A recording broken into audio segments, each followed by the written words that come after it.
All right, let's talk about something well, it's a really big deal for anyone managing wet AMD. We're talking about the anxiety that builds up around those regular eye injections. This isn't just about getting through the procedure. It's about finding a way to feel a little more in control, a little bit calmer. So we're going to walk through a really practical plan to help you do just that. I mean, let's just put it right out there. A needle approaching your eye? Yeah, that triggers something deep inside all of us, doesn't it? It's a primal, hardwired fear. So if you get that knot in your stomach just thinking about it, please know you are absolutely not alone. It's a basic human instinct to protect our eyes. And this is so important to get. That fear is completely rational. It is not a sign that you're weak or that you're failing at having a positive mindset. Nope. Your brain is just doing its job perfectly, signaling a major, high-alert event. Honestly, just accepting that is the very first step to getting a handle on it.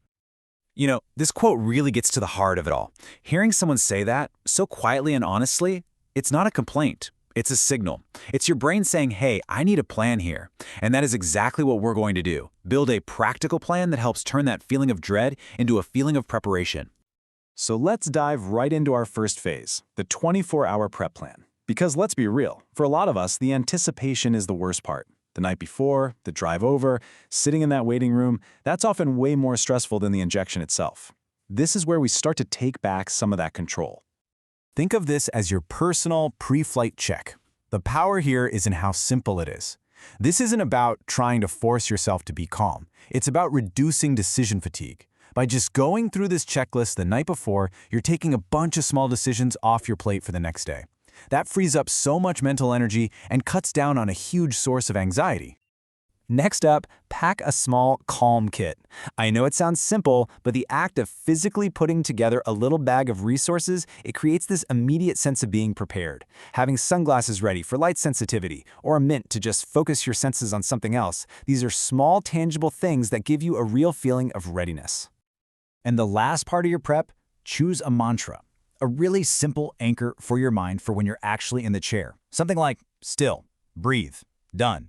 It's short, it's a loop, and it can be the one thing you focus on to get you through that most intense moment.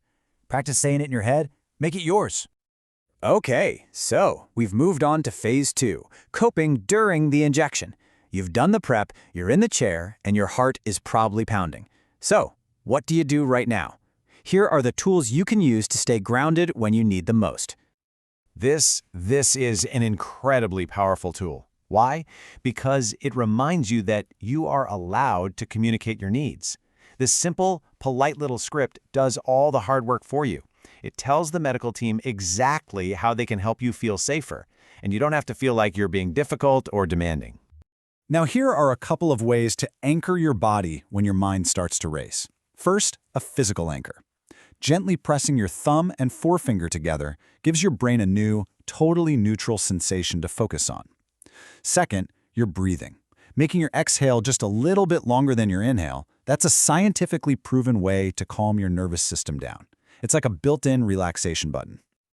Memorize this phrase. Seriously, think of it as your emergency brake. If you feel your body tensing up and you're starting to feel overwhelmed, this simple line lets you reclaim a moment of control. It's direct, it's clear, and it gives both you and the doctor a quick second to just reset. The injection is over. Phew. But for a lot of people, a whole new kind of anxiety can start to creep in. That post-procedure hypervigilance, where every little scratchy feeling feels like a huge problem. So our third and final phase is all about managing that worry with a clear, structured plan. This right here is your roadmap. It takes away the need to guess or spiral into those what-if scenarios. This chart clearly separates the normal, expected stuff from the urgent red flags. Just knowing the difference is a huge weight off your shoulders. And to stop yourself from constantly checking your eye, scanning for danger, create this really simple routine. Just 2 dedicated checks, once a couple hours after you get home and once before bed. In between those times, you give yourself permission to not think about it. This is how you break that cycle of anxious worry.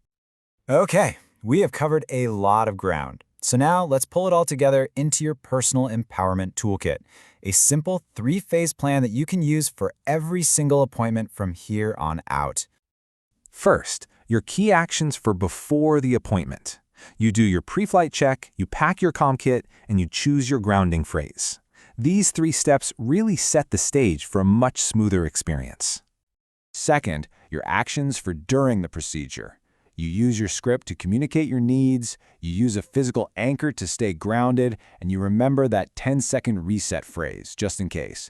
These are your tools for staying in the moment. And third, your key actions for after the treatment. You know your symptoms, you use that 2-check routine, and you give yourself permission to relax and not worry in between. This gives you peace of mind. And here it is, all in one place, your 3-phase calm map. This is your big takeaway. It's the whole strategy on a single screen, before, during, and after. It's a simple, repeatable process that will help you walk into those appointments with so much more confidence and a lot less fear. And I really want to leave you with this final thought. The goal here is not to become fearless. That's an impossible standard. The goal is to be prepared. Because consistency is what protects your vision in the long run, and these tools are all designed to help you stay consistent. You can be anxious and still be completely in control of your care. You really, really got this.